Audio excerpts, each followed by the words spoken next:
আচার্য প্রফুল্লচন্দ্র রায় মহাশয়ের জন্মদিন।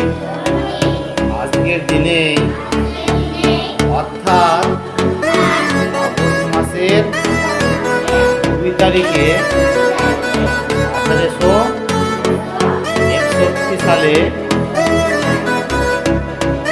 আচার্য প্রফুল্লচন্দ্র রায় মহাশয় জন্মগ্রহণ করেন। তিনি একজন বিখ্যাত রসায়নবিদ, শিক্ষক, দার্শনিক। তিনি বিখ্যাত ট্যাঙ্গল কেমিক্যালস প্রতিষ্ঠা করেছিলেন। দীর্ঘদিন শিক্ষকতা করেছিলেন। তিনি সাহিত্য চর্চা করতেন, কবিতা লিখতেন। আজকের দিনে ওনাকে আমরা সশ্রদ্ধ প্রণাম জানাচ্ছি।